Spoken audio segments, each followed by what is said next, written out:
afternoon and thank you for joining us on BeeTv News at 12, reaching you live from Benin City, the Edo State capital. I am Ruth Ogbodu, and now the news in detail. The South Zonal Chairman of the People's Democratic Party and Chairman Governing Council, Abrose Ali University, Chief Dan Osi Obi, has received the Distinguished University of Benin Alumnus Award of Recognition and another award as a notable alumni of the Faculty of Arts, following his contributions to the growth of the faculty.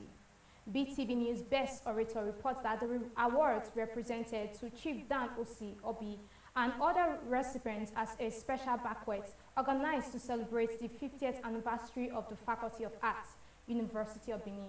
The report. Congratulations.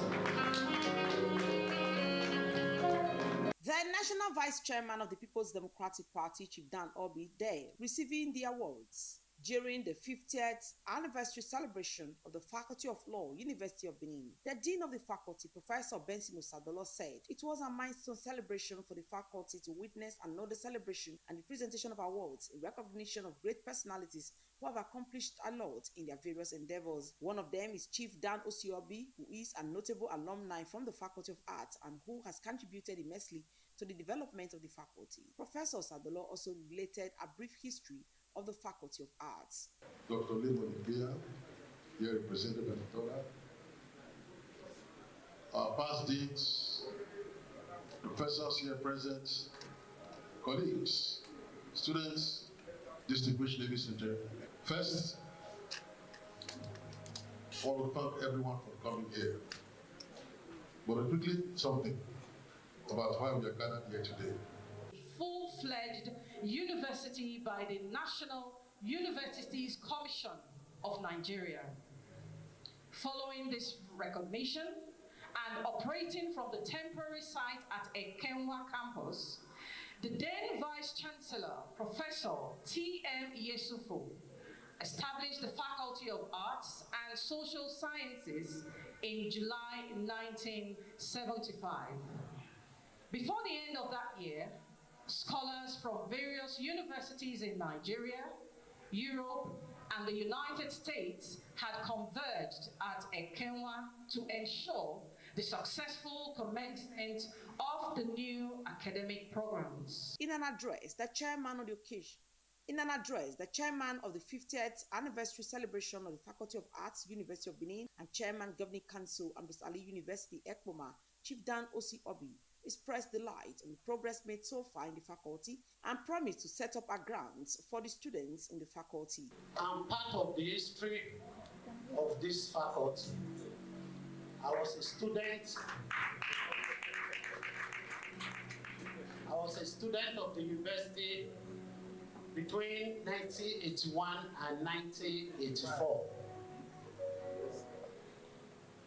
Well, a lot has changed, but I drove through the faculty and I could see that the main structure is still the same. And I can see many faces present here. Some were my senior at school, but the students of the faculty. This will motivate academic excellence, and no doubt it will impact on the products we are going to turn out from this faculty. Thank you and God bless you. Highlight of the event was the presentation of awards to Chief Dan Obi and other recipients. For distinguished political leadership, it is my honor to present to you Chief Dan Osi Obi, the Kulu Yoruba of Africa. In recognition of your transformative political leadership and your astounding contributions to democratic engagement, public service, and national development. Congratulations.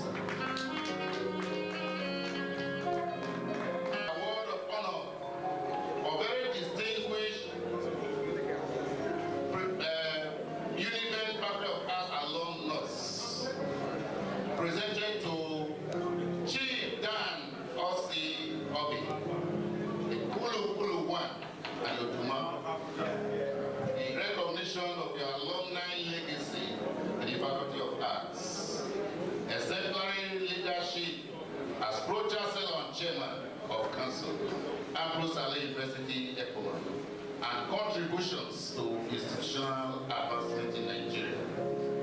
Congratulations.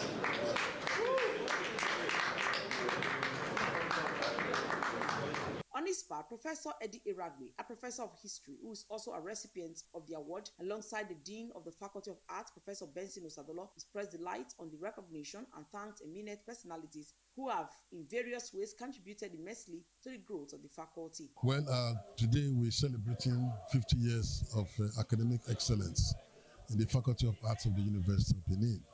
To look back to the very moment when the faculty was established, and over the years, today, as we celebrate its Golden Jubilee, to let the world know that the Faculty of Arts has produced students, graduates, who we are proud of in their various fields of endeavors, particularly in performing arts, creative arts, literary arts, history, linguistics, philosophy, religions, etc. I think if you look at the whole history behind this award, it is simply encouraging the entire faculty. I said that I belong to the first set of students in this faculty, and then I've grown from being a student to becoming a professor in the faculty, and not just the faculty, also having the opportunity to serve as the dean of the faculty. And beyond that, I've had a number of national assignments and then other assignments within the University of Benin. Shortly after receiving the awards, Chief Dan Osiobi said he was honored to have been part of the awardees, especially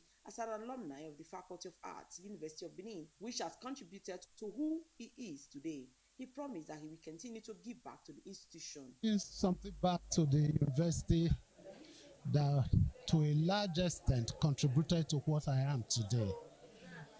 Indeed, like it was said earlier, this faculty was established in 1975, and it was then known as the Faculty of Arts and Social Sciences.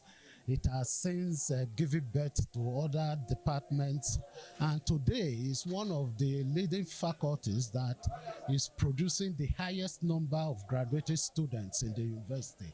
So we need to encourage students of the faculty. We need to let them know that some of us will still remember where we are coming from. The Faculty of Arts, University of Benin, was established in 1975. Best Orator reporting for BeeTv News.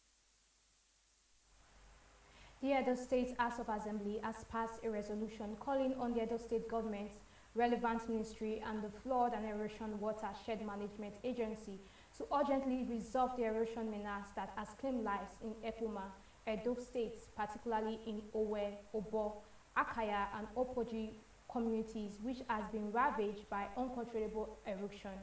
BeeTv News State House correspondent Osarogi Ogwebo reports that the resolution followed a matter of urgent public importance raised by the majority leader and member representing Esan West constituency, Honorable Jonathan Iwawenwu.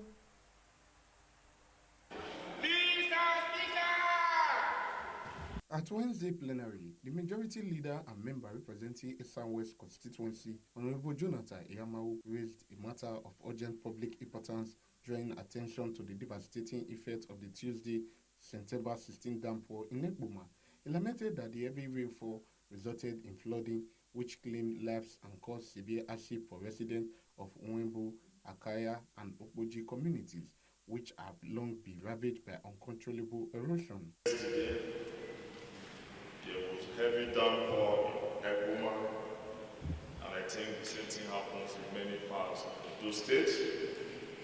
But sadly, the one that happened in Ekboma took some lives. So that is my matter of urgent importance. A motion calling on the Edo State government, the relevant ministry, and the Flood and Erosion Watershed Management Agency to stop the erosion and flooding that have taken lives in Ekboma. Those states, particularly Mwobo, Akakia, and Opoji communities ravaged by uncontrollable erosion. Other lawmakers expressed concern over the recurring menace of flooding across the state.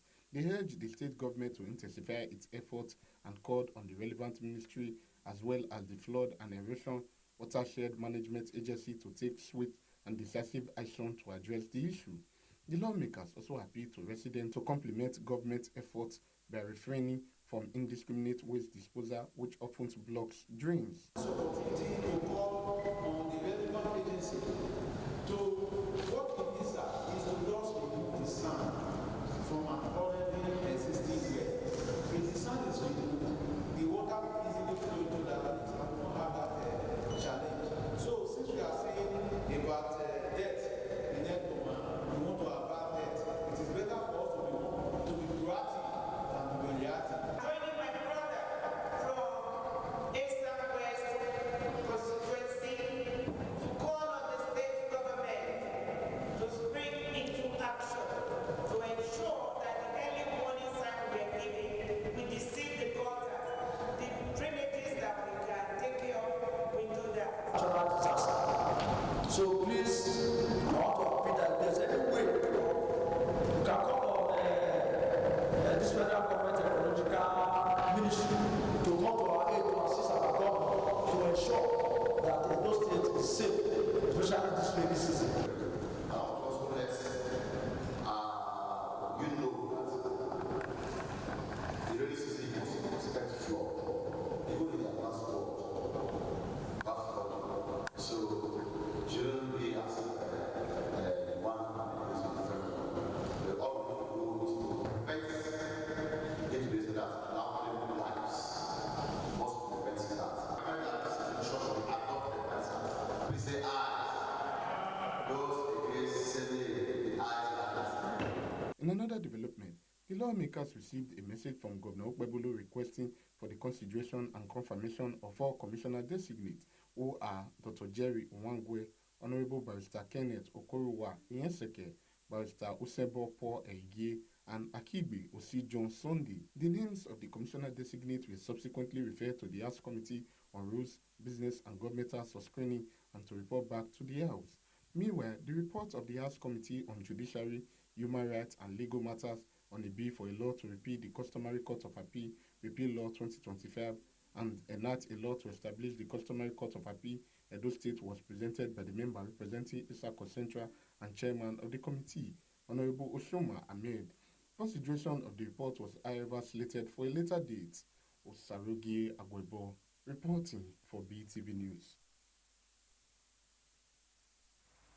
The member representing Oredo Federal Constituency at the Federal House of Representatives, Honorable Engineer Esosa Iyawe, says he will not relent in delivering on his campaign mandate to the people of the state. The federal lawmaker states this when he inspected the ongoing construction and renovation of 11 classroom block, toilets and a borehole project in Odia Primary School in Ebodia Community, Oredo Local Government area of Edo State. BeeTv News Best Orator has details. Honorable Engineer Sosa Iyawe was received by the elected school head teacher and other teachers upon arrival at Odia Primary School in Oedo Local Government area when he visited to inspect the ongoing construction of a block of 11 classrooms with perimeter fence, modern toilet facility, and a functional borehole for the pupils and students. The federal lawmaker and the teachers inspected the quality of materials used for the project, after which he urged the pupils to focus more on their studies, make their parents proud, and promise to attract more development to schools in Oedo Federal Constituency. Be obedient to your parents and read your books, pass your exams. There are more to come. Maybe with time I will do some scholarship programs for the students. Wow. Some pupils and the head teacher of the school, Mrs. Blessing Agbeka, expressed gratitude to Honorable Engineer Sosa Iyawe for the development he facilitated to Odia Primary School. To choose our school as one of the schools he renovated, it's a great privilege, and I pray the Lord will bless him in the name of Jesus. Honorable Iyawe, we thank you for the innovation. Honorable Iyawe, I say thank you for what you have done in our school. On his part, member representing Oedo Federal Constituency at the Federal House of Representatives, Honorable Engineer Sosa Iyawe, said the project is part of his election campaign promise and that he is committed to initiating people-oriented projects that will contribute immensely to the growth and education in the federal constituency. He also appreciated the governor of Edo State, Senator Monday Okpebholo, for his transformative drive in the education sector. This is the first senior secondary school in the Yekoba community. And with the help of the Commissioner of Education, I happen to bring that into this school because it was only a primary school then. But now we have a junior secondary school set up. Before the intervention of Honorable Engineer Esosa Iyawe, Odia Primary School was in a deplorable condition and was not conducive for pupils learning. Best Orator reporting for BeeTv News.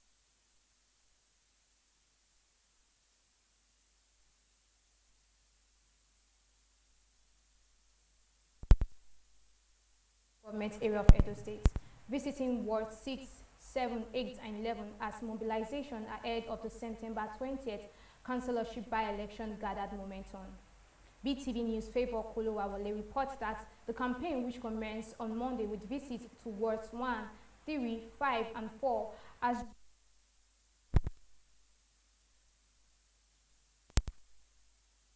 support for their candidates. The report is presented by Best Orator.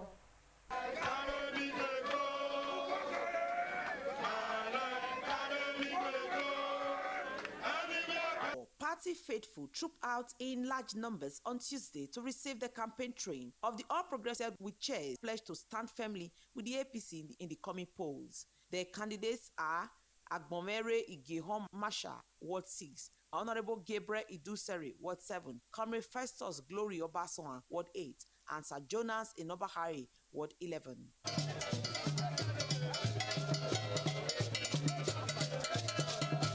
Addressing supporters across the wards, APC chairman in Oedo local government, Honorable Samudiame Osaenhoy, member representing Oedo Federal Constituency, Honorable Engineer Esosa Iyawe, former Oedo local government chairman, Honorable Saro Obaze, a party leader in Ward 7 and councillorship candidate, Honorable Gabriel Iduseri, and other stakeholders urged residents to turn out in their numbers on September 20 to vote for the APC. So on Saturday, make una knock for una neighbor door. Say make them go vote for APC. So that we will take 100 over 100. And as we do and they go, as far as the time go reach, we'll still give them more than that 2.5 million votes. So this Saturday, APC, APC. Ladies and gentlemen, the leaders of Ward 8, here we present to you Mr. Sobasoha, your candidate. I will take you myself.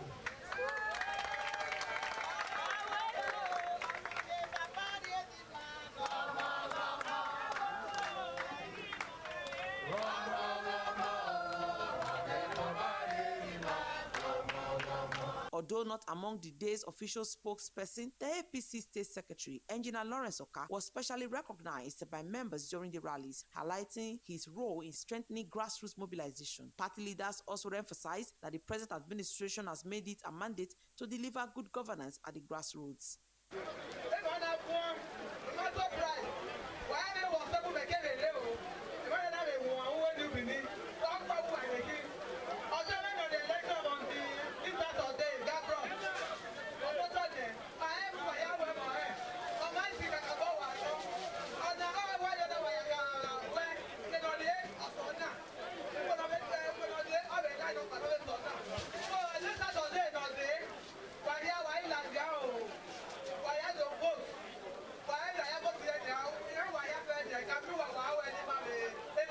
I feel very happy and grateful to God and the leadership of APC from the national, the state, and the world, local government and the world level. The councillorship candidates expressed gratitude for their endorsement as party flag bearers, assuring supporters of their competence and readiness to lead. They further pledged commitment to grassroots service in line with the vision of Edo State Governor Senator Monday Okpebelo's administration, just as they appeal to voters to come out on election day and vote APC. They are my people, we know ourselves. And I believe surely come Saturday 20th, they will come out en masse and vote for their candidate, who happens to be me, Festus Obasohan. With leaders and supporters showing resilience despite the rains, the APC Word to Word campaign in Oedo local government area continues Wednesday as momentum builds towards the September 20th, 2025 councillorship by-election. Best Orator reporting for BeeTv News. Now let's move on to the global scenes. U.S. President Donald Trump received a grand royal reception at Windsor Castle during his second state visit to the UK. Also, ex-Arsenal star Thomas Partey denies rape charges. BeeTv News correspondent Amoni Ogbafo has more on these and more from the global scenes. US President Donald Trump has given a lavish royal welcome at Windsor Castle on his second state visit to the UK.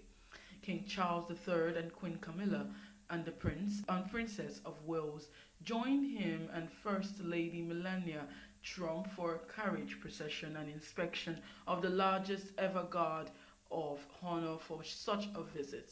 Gifts were exchanged to mark the UK-US alliance, while Prime Minister Sir Keir Starmer prepared to host a fly-past and banquet. Protests took place in London near Windsor, but the visit also brought major announcements, including a £31 billion US tech investment in the UK. Trump praised King Charles as a friend and called the UK a very special place.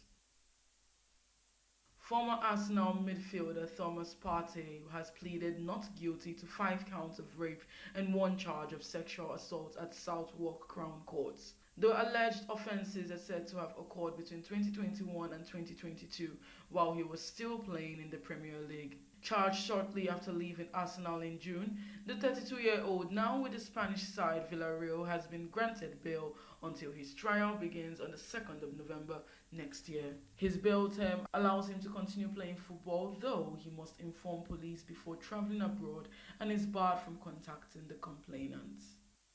Gunmen on motorbikes killed 22 people, including 15 at a baptism ceremony in Niger's Tillaberi region, near the Mali and Burkina Faso borders. Linked to jihadist groups, the attackers also killed 7 others in nearby areas. Authorities confirmed the assault without giving figures, while Human Rights Watch reported rising killings since March and blamed the government for failing to protect civilians. Just last week, 14 soldiers were ambushed in the same region. Niger's military rulers, who expelled Western forces and turned to Russia and Turkey alongside Burkina Faso and Mali, still face worsening insecurity in the Sahel. More or less scraped plans to give free cars to lawmakers after protests in Delhi, where demonstrators set a government vehicle ablaze and clashed with police. Despite parliament reversal, thousands kept protesting, demanding an end to lifetime pensions and denouncing lawmakers' privileges in a country still struggling with poverty and poor services. The youth-led unrest reflects wider anger at inequality and mirrors similar anti-elite movements across Asia. And that's all from the global scenes. Harmony Agbafo reporting for BeeTv News. As well as the pomp and ceremony yesterday, protests are also taking place. Earlier, we saw live pictures of demonstrations against President Trump's state visits. These are live pictures from the central London, where activists from the Stop Trump coalition have organized a march. BeeTv News' Esoe Osamege has details. Thousands of people have taken to the street of London in the major Stop Donald Trump protest. The march, which set off about 40 minutes ago from Regent Street, is estimated to have drawn around 5,000 demonstrators. The Metropolitan Police says around 1,000 officers are on duty in the capital, supported by about 500 more from other parts of the country. Protesters voiced a range of concerns, including climate change, women's rights, and opposition to Trump's policies. Amanda, attending the first ever protest, said she joined because of the worries for the future of her children, our grandchildren, and the climate, adding that Trump is not helping the future of the climate and the country. Organizers recalled that during Trump's 2019 state visit, as many as 75,000 people marched in similar demonstrations. Meanwhile, Thames Valley Police confirmed that 4 men were arrested in Windsor after images of Donald Trump and Jeffrey Epstein were projected onto the walls of Windsor Castle. The suspects were detained on suspicion of malicious communications, and a full investigation is underway. From the World News Scene, I am Esoe Osamege reporting for BeeTv News. Mali's military government has sought to calm anger over a blockade by Islamist militants on major highways where lorry drivers have been facing ambushes and arson attacks. In a rare acknowledgement of the seriousness of the situation affecting the landlocked country, Prime Minister Abdullahi Maigaj said the authorities were trying to improve security on the routes.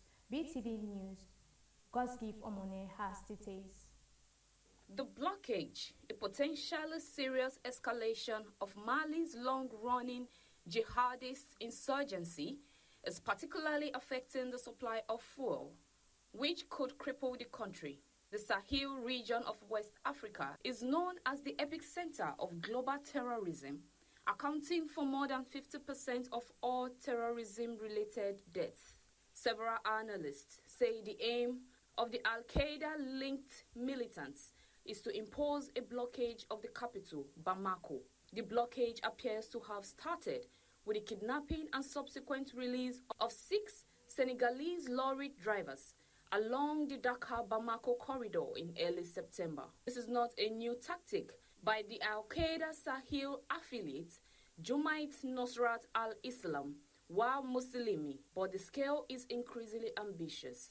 They have imposed a blockage on 2 key locations: the Kayes region, which serves as the gateway for all food supplies entering from Senegal by road and train, and Nioro du Sahel, which sits on the main route linking Mali to Mauritania. Reports say Islamist fighters have erected checkpoints to restrict the flow of goods and extort taxes from traders. They are said to have touched fuel tankers, lorries and buses, abducted foreign drivers and attacked convoys carrying fuel imports from Senegal and Mauritania.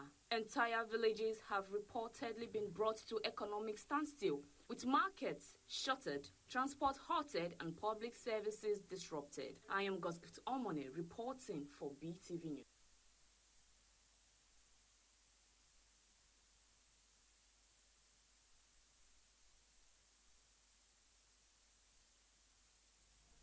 We are still watching BeeTv News at 12. We'll go on a short break. Please do stay with us.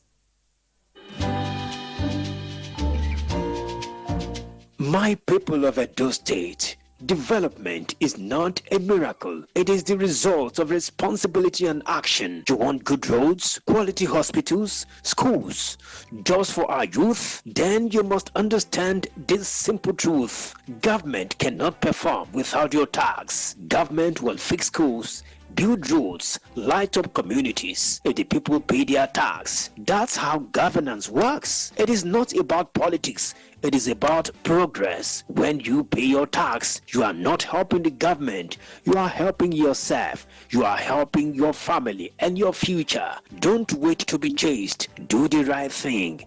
Be part of building the new Edo State. Pay your tax with pride. Let us build Edo together. This message is brought to you by Edo State Internal Revenue Service, EIRS, administering revenue for service and development. The government at the top cannot do it all alone. For Edo State to be developed, a bottom-up, locally driven process must be adopted. We must elect local government councillors to represent our community's needs and provide local leadership like infrastructure, health, and education. Therefore, as the councillorship by-elections hold on September 20th, 2025 in Edo State, to elect Honorable Osaro Osa Eribo, JP, as councillor representing Ward 6, Barrister Loveth Onaiwu Igodaro, Ward 7, Ugbaidi Efosa Mark Anthony, Ward 4, Ugbemudia Okomina, Ward 9, Oborame Agbons Abraham, Ward 1, and Emmanuel Osage Sydney, Ward 3. They are accessible, reliable, and will be accountable to the people. Signed, Chief Emmanuel Iyase, APC Chairman, Ego Local Government.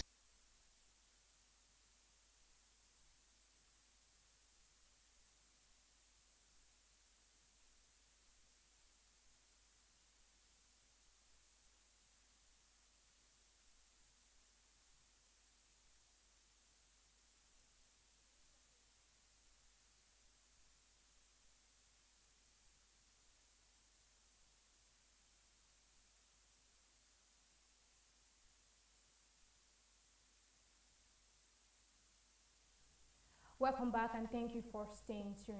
Moving on, Spanish police say they have arrested 19 people suspected of murder and torture after more than 50 went missing from a migrant boat that was traveling from Senegal to the Canary Islands. Police suspect some of the victims were accused of being witches after several incidents during the journey, including engine failure, bad weather, and food shortages. The wooden vessel was rescued with south of Gran Canaria on 24th August with 248 survivors on board, the Spanish National Police said. But officials believe that about 300 people were originally on the boat and that some had been thrown overboard. Survivors told police that some of their fellow passengers began attacking dozens of people, beating and ambushing them in various ways. One main passenger died in hospital after being found seriously ill when the vessel was intercepted. According to the police, those on board included people from Senegal, Guinea, Mali, Gambia, Sierra Leone, and Guinea-Bissau, local media reported. All 19 suspects are in pre-trial detention facing charges of facilitating irregular immigration, homicide, assault, and torture. Spain is one of the frontline entry points for irregular migration into Europe, with most entry via the Canary Islands. Almost 40,000 migrants reached the archipelago in 2024, setting a record for a second year, but numbers have been far lower so far this year, the Spanish Interior Ministry said.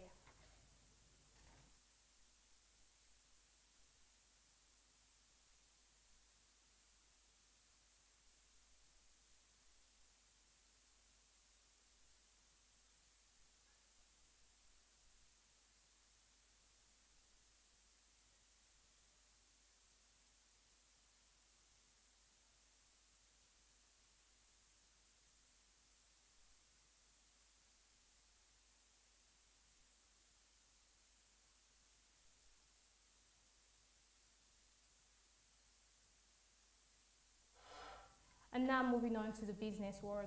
The Dangote Group has announced plans to import electric trucks as part of its broader strategy to modernize its logistics operations. This move follows the recent development of compressed natural gas powered trucks by the company for direct forward distribution from its refinery to filling stations across Nigeria.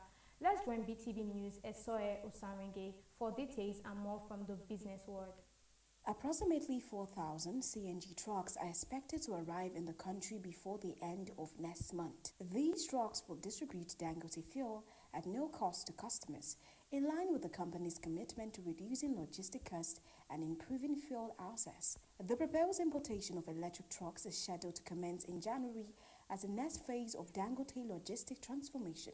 The company cited safely consigned and operational efficiency as key drivers behind the decision, emphasizing the need to replace outdated trucks and mitigate risk associated with equipment failure and accident. Addressing concerns about charging infrastructure, the Dangote Group expressed confidence in the growing feasibility of electric vehicles due to their cost effectiveness and improved range. The company reaffirmed its commitment to innovation and sustainability as it continues to upgrade its fleet with modern and environmentally friendly vehicles.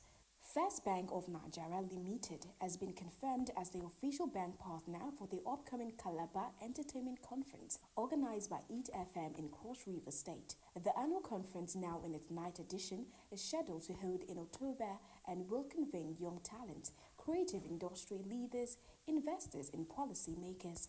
The partnership reflects First Bank's ongoing commitment to supporting Nigerians' creative economy and promoting financial inclusion. As part of its contribution, the bank aims to facilitate access to resources, funding, and mentorship for youth and entrepreneurs in the creative sector. The conference will span 2 days and feature keynote addresses, panel discussions, masterclasses, and networking sessions focused on capacity building and sustainable growth in the entertainment and media industry. First Bank's participation is aligned with its First at Arts initiative, which promotes innovation, entrepreneurship, and cultural development. The bank's involvement is expected to provide a platform for young Nigerians to transform creative ideas into viable businesses while strengthening the infrastructure of Nigeria's entertainment ecosystem. MTN Nigerian Communication PLC has obtained regulatory approval from the Nigerian Communications Commission to lease spectrum from T2 Mobile Limited, formerly known as NiMobile. The lease agreement is set to begin on October 1st, 2025 and will last for an initial period of 3 years. Under the terms of the agreement, MTN Nigeria will lease 5 MHz frequency division doublets in the 900 MHz band and 15 MHz FDD in the 18,000 MHz band. The arrangement is a key component of MTN's national roaming agreement with T2 Mobile and aims to support increased network traffic from T2 customers on MTN infrastructure. The lease is part of MTN's broader effort to enhance network capacity, improve service delivery, and promote digital inclusion in Nigeria. The initiative aligns with the company's Ambition 2025 strategy, which focuses on sustainable growth, innovation, and industry collaboration. In a related development, MTN Nigeria has confirmed it will not renew its existing one-year spectrum lease agreement with Natcom Development and Investment Limited. The agreement, which expires in November 29, 2025, currently covers 5 MHz FDD in the 900 MHz band and 10 MHz FDD in the 8,000 MHz band across 17 states. MTN has reiterated its commitment to ongoing infrastructure investment and strategic partnership aimed at delivering reliable, high-quality telecommunication services to its customers nationwide. That is the size of our business news package. I am Esoya Osameki reporting for BeeTv News.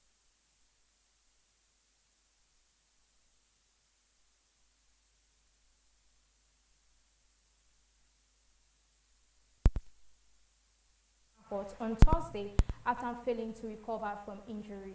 The Nigeria striker had been pushing to force his way into Okan Buruk's squad despite not being fully fit, but the Turkish champions confirmed on Wednesday that he has not been left out of the 23-man traveling party to Germany. BeeTv News' Frima Osawe has details and more from Sport World.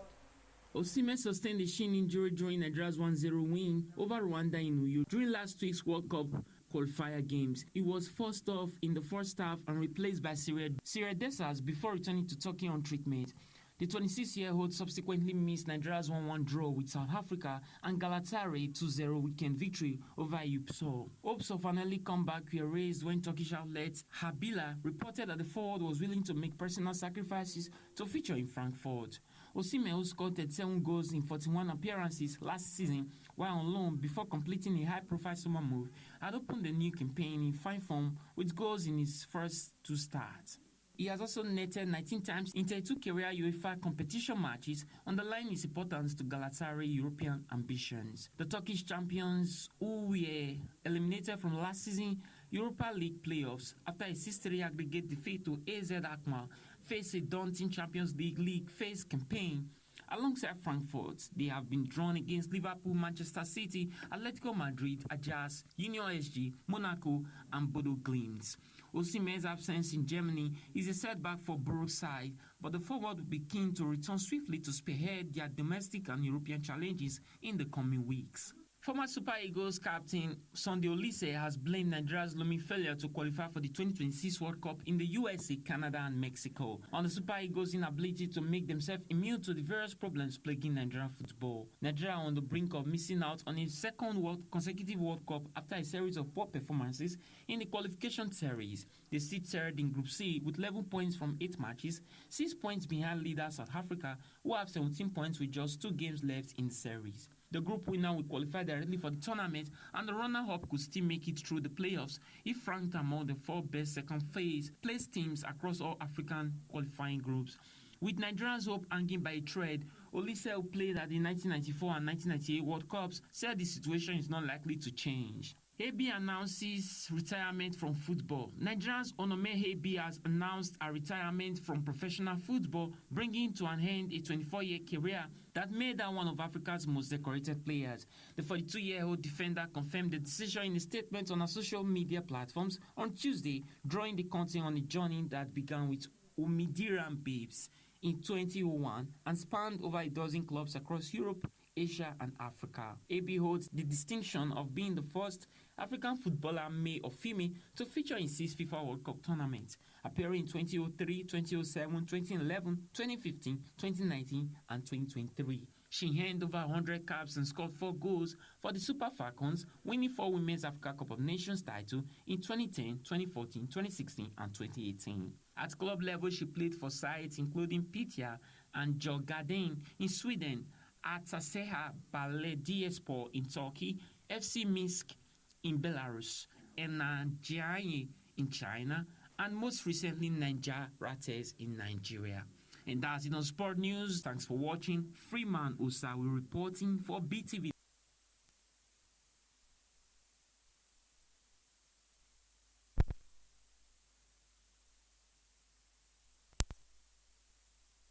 Ogbodu.